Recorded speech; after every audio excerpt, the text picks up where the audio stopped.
Wouldn't it be nice to kick back by the beach on an exotic island sipping pina coladas as you watch the sunset? Wouldn't it be nicer if you were doing this in your 50s or perhaps even sooner? There's a certain level of peace that comes with knowing that all your bills can be covered by the retirement nest egg you've built up over time. When you've established this type of lifestyle for yourself, why wouldn't you take a boat cruise to the Galapagos Islands, especially when you can really afford it? Well boss, in this video I will share with you how to save 50% of your income and retire early. And if you're new to the channel, then hit the subscribe button below for more life-changing content. Simply put, nothing beats early retirement. This special time gives you the chance to really enjoy the remaining days of your life. But how does one retire early when there are tons of things to do and an equal amount of bills to pay, while still struggling to make ends meet? One of the surest ways to retire early is to build up your wealth in your youth. Unless you win the lottery, then you've got to plan and work your way up. Building up wealth doesn't happen by accident. There are proven strategies with which you can do so. One vital part of that strategy is saving money. Money spent on non-tangible things like electronics or a night out at the club will be gone forever, but money saved will be right there waiting for you to invest. Either way, it remains at your disposal. Now, it does take quite a bit of discipline to save money, considering all the pleasurable things out there for you to spend it on. But how about saving 50% of it? That's harder, right? Well, if it wasn't hard, the rewards wouldn't be so pleasant. Luckily, boss, I am now going to share with you my favorite ways to save more money so that you can have cash you need to invest and ultimately rely upon to retire early. Number 1, assess your current savings percentage. This is by far the most common and most effective way to save money and build wealth. Note that the amount you save has to be substantial enough. Most people go for 10% while others push for 20%, and the more courageous ones save half, yes 50%. Don't be a lazy saver and just put aside 5%. Not that there's a problem with saving 5%, except that if you do, it means you'll build up wealth slower. By the way, the extra 5% you didn't save would still be spent on something intangible, so you might as well have rounded it up to 10%. Knowing how much you put aside for savings on a monthly basis can give you a clear estimate of how much you would have saved at the end of the year. Number 2, keep the change for yourself. Call it what you want to call it, but what you call change could pile up to a decent sum of money. Not to buy a mansion, of course, but for small-scale expenses like buying groceries or fixing a broken TV. When you get home from work or shopping, dip your hand into your pockets and pull out all the change you can find. Get a piggy bank and stash it in there. And yes, piggy bank is the technical term for this device. It doesn't matter where you hide your change. What matters is this. Keeping up this habit will pile up the money in the months and years to come. Remember, little drops of water make up the ocean. Number 3, participate in a savings challenge. This involves joining a group of people where you all motivate each other to save. There are different types of saving challenges, and some examples include saving any old bills, saving $10 per week, saving $10 in week 1, $20 in week 2, and so forth. Those who do well or win the challenge get some kind of reward. This is great for those who are not capable of motivating themselves and need a little bit of a push. Personally, this is my least favorite means of saving money. Reason is, I think everyone should motivate themselves to save. After all, the rewards will be all yours in the future, right? But if you need a push, then maybe this is it. Number 4, use the stranger test. If you're someone who struggles to save due to your love for shopping, then learning and employing the stranger test is for you. Let's say you walk into a store and see a shirt that you think would look great on you. Before pulling out your wallet and completing the transaction, you should be running yourself through the stranger test. If you've never heard of the stranger test before, let me explain. Imagine a stranger standing in front of you. In one hand they have the t-shirt, and in the other hand they have $50.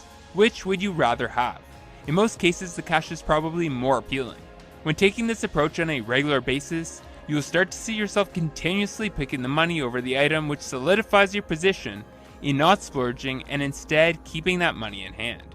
Now, even with all of these savings tips in action, there is still a good chance that you won't be capable of saving 50% of your income. This is because your routine expenses are still more than half of what you earn, which means that in order to save a larger percentage of your income, you must make more money. Here's a practical example of this concept in action. Let's say your salary is $5,000 per month, and you are currently saving 30% or $1,500. Obviously, this isn't quite the 50% you were aiming to save as a percentage of your income, so you decide to pick up a side hustle to increase your earnings. You now take up a side hustle that pays you $2,000 per month. This income comes with no expenses, meaning that every dollar you earn from your side hustle is more disposable income you have to save. Now you are earning a total of $7,000 a month and are saving $3,500, which is half of your income. Simply put, while saving money is good, earning more is the key to rapid wealth accumulation. So now that you know that you must earn more money to increase your savings percentage, how do you go about doing just that? Well, here are 3 easy and effective ways I've relied upon in the past to increase my own monthly income.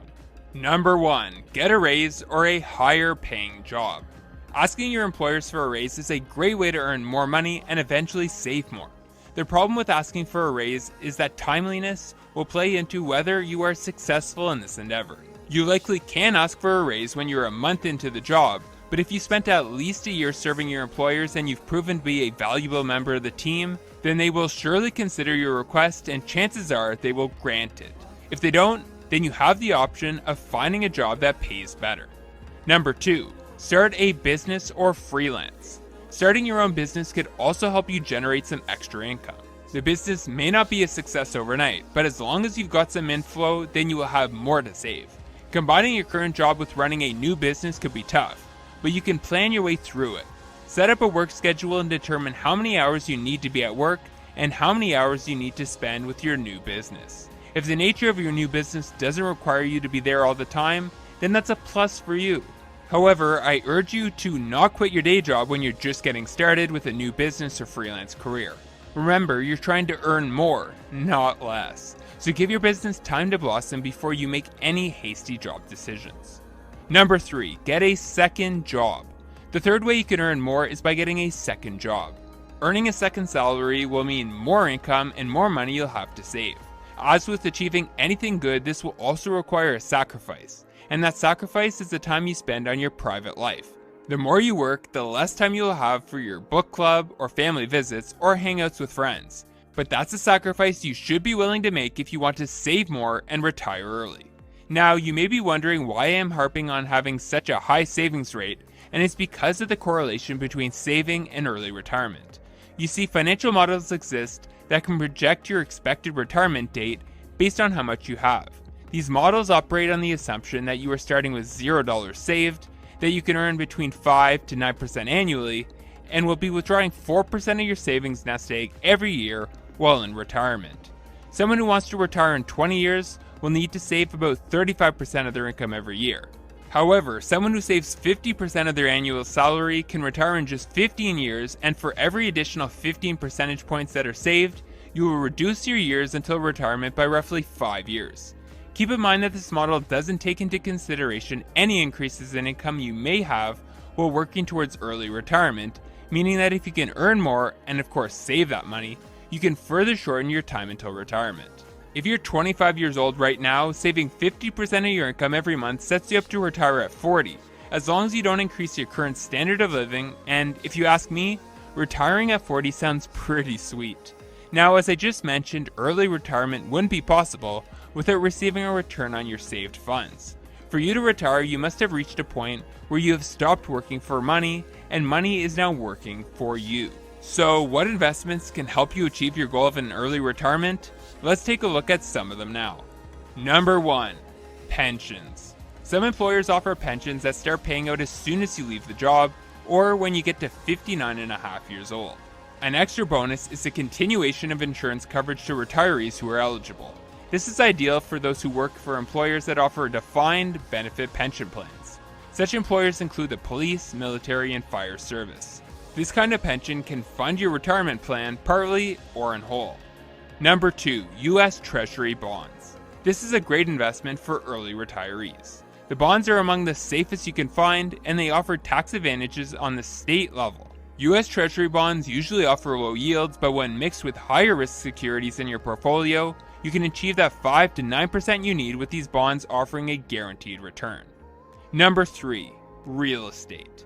This is one of the most popular means by which early retirement can be reached. U.S. tax codes allow real estate investors and homeowners to write off a large portion of rental income. It also permits most homeowners to be exempt from capital gains tax if they sell their primary residence. Besides that, real estate investment can ensure a modest income via rent that's a good way to earn extra income that will increase your monthly savings percentage. And there you have it, exactly how you can save 50% of your income and retire early. Thanks for watching. If you want to go from the life you have to the life you deserve, then hit the subscribe button now.